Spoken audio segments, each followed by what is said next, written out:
Alright, ladies and gentlemen, Fab's in the house, and today I'm in the house with the Shirogorov F95 NL here with me for a review, and we're gonna analyze the look, the sound, and the feel of this bad boy. But hey, don't forget to like the video and to subscribe to the channel if you're enjoying this kind of content right over here. So let's check this guy out. This is pretty classic. It's a Shirogorov F95 NL. I mean, 8.75 inch long overall length, 3.85 inch long blade. I would say almost 5 inch long handle. It's a classic. You might have seen this guy already on the channel, and let me just show you real quick up against some classic knives, like pretty popular Ontario Rat number 2, Ontario Rat number 1. Check it out. It's just a tiny bit bigger than the Ontario Rat number 1, so it's not a small boy by any means. In fact, check it out. This is Benchmade mini bag out, and this is of course the Benchmade bag out, and you can see, yeah, I mean, these are smaller knives for sure, also like very different ballpark.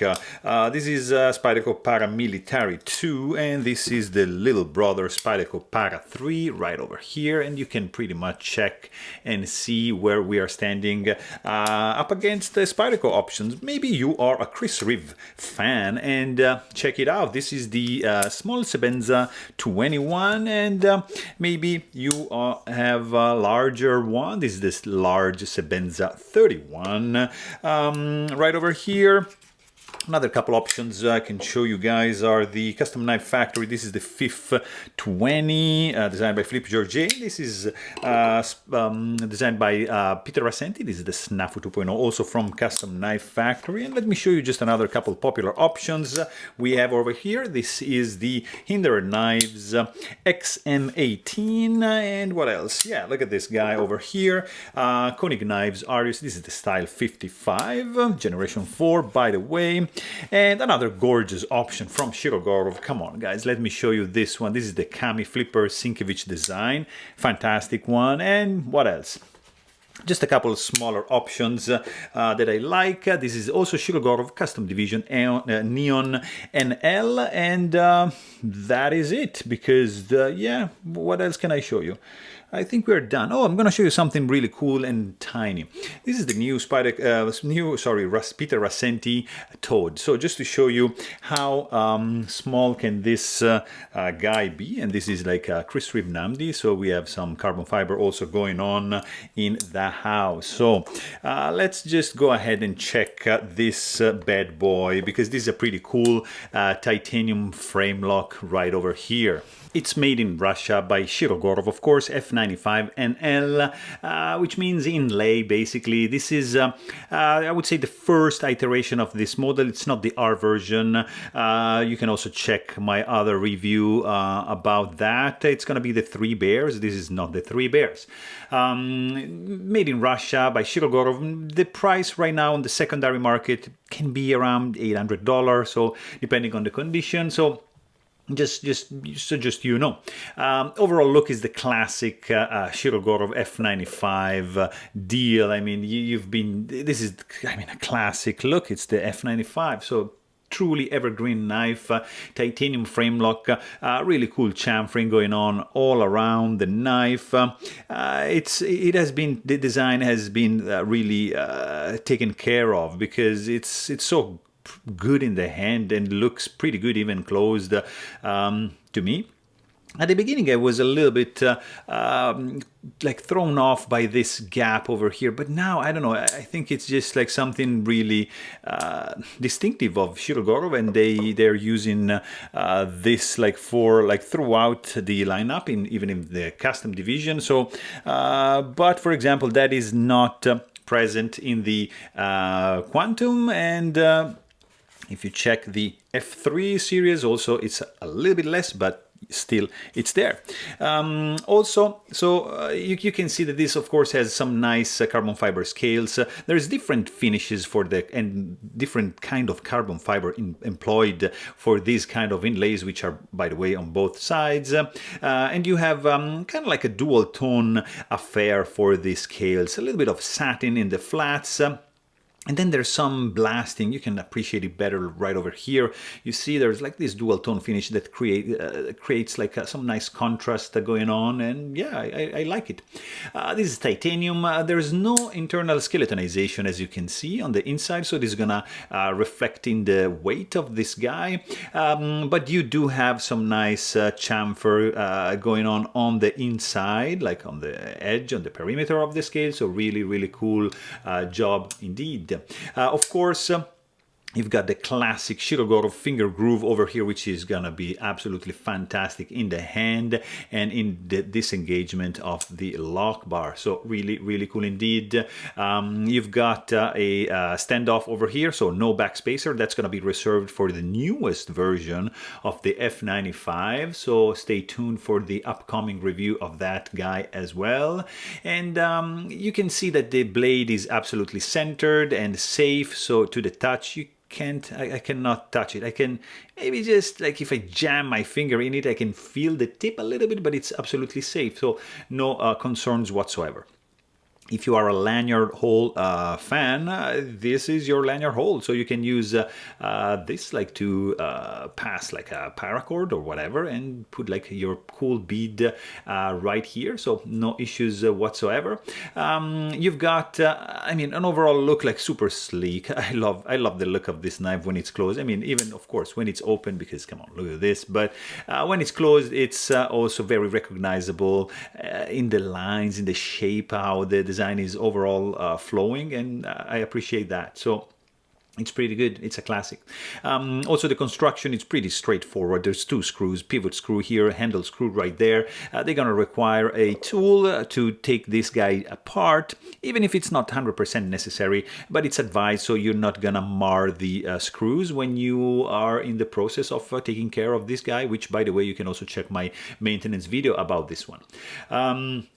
Screws are not protruding that much, just a little bit, not completely flush, but just you can feel them, but they're not like bothering me at all. And you just have two, so very, very simple construction indeed.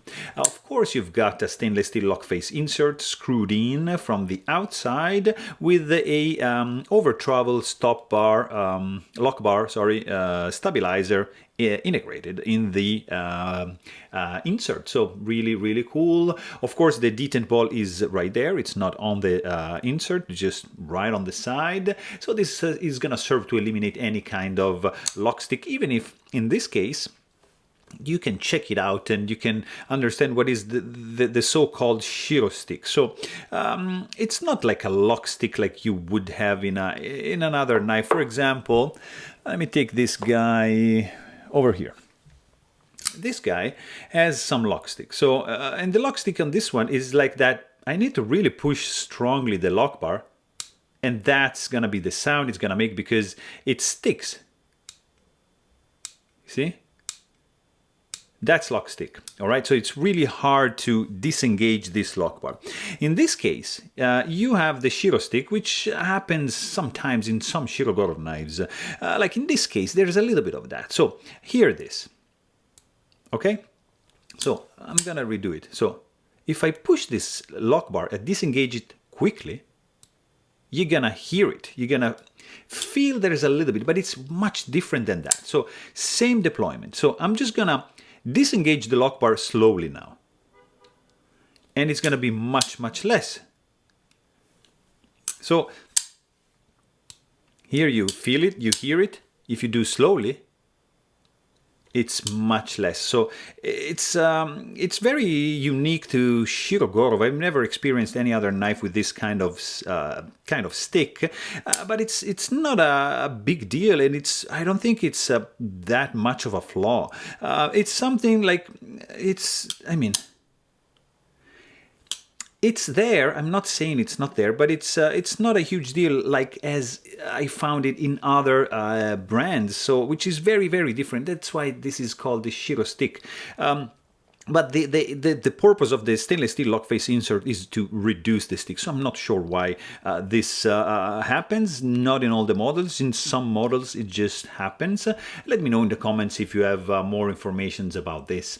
Also, something really cool is just to check out the pocket clip dual tone finish with couple of chamfers going on the side, satin flats and blasted areas on the side and on the chamfers. Really cool, cool, screwed in from the outside, tip up carry only, it's not reversible, and it's just gonna be on like, you know, like that.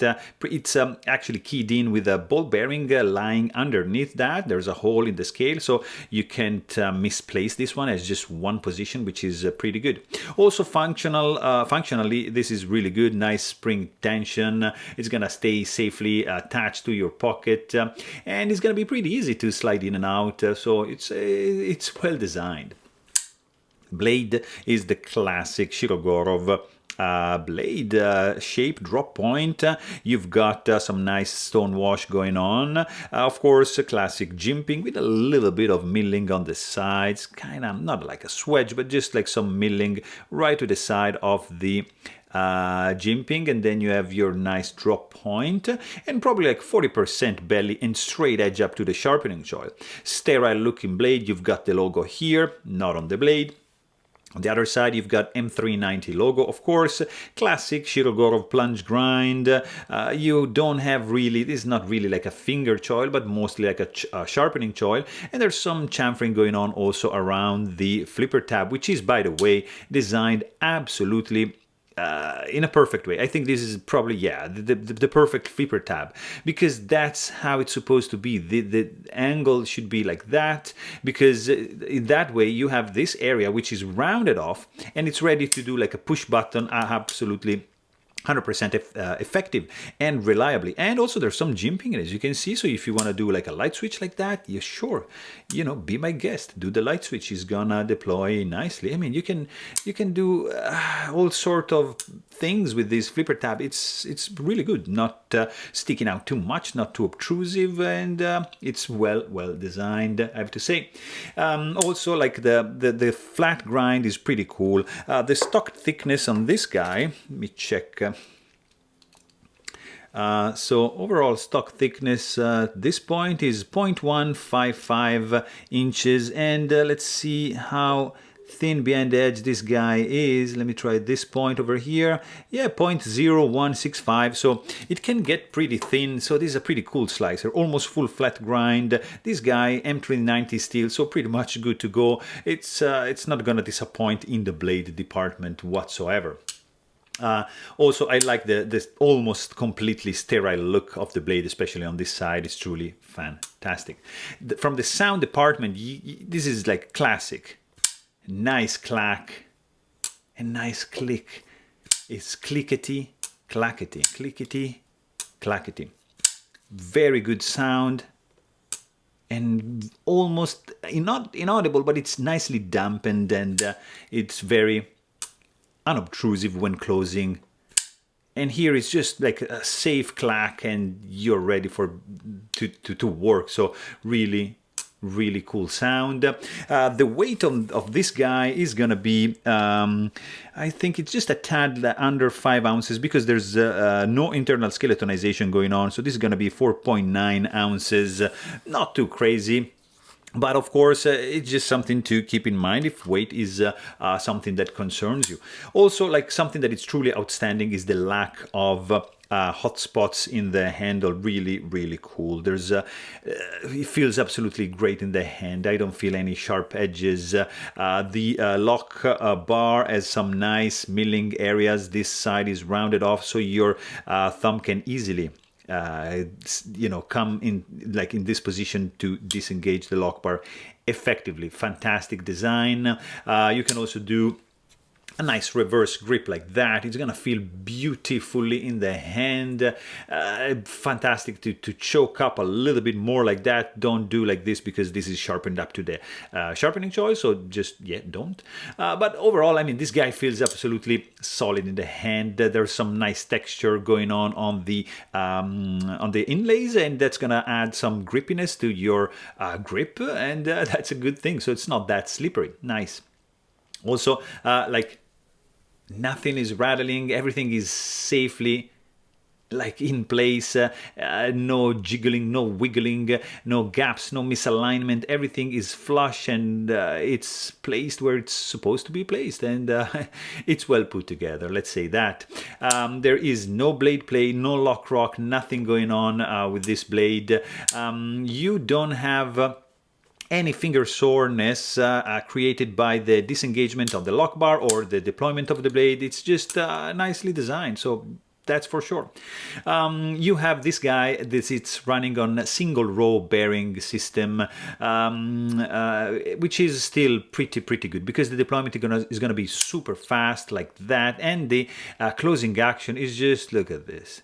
It's just gonna be like this. I mean, you don't have to do anything. It can be like this also, see, like it can be like really fast or really slow. So it's gonna be up to you how you prefer to close the blade, but in any case it's gonna be kind of like guillotine effect, because it's gonna drop shot, and just be careful not to chop your fingers. Also, the detent strength is perfectly dialed in. It's on the medium side, so it's just good, and that's why it opens effortlessly and reliably, and I really like this action over here. Probably one of the most beautiful thing about this knife. I mean, the look is just fantastic. The sound is good. It's not like spectacular, but it's really good. Ergonomics just top-notch ergos on this one. It looks good. I mean, this is the F95 NL, so I mean, yeah, I like this guy. So there you have it. Hope you guys enjoyed this video. Please don't forget to subscribe, and thanks for watching. Stay tuned.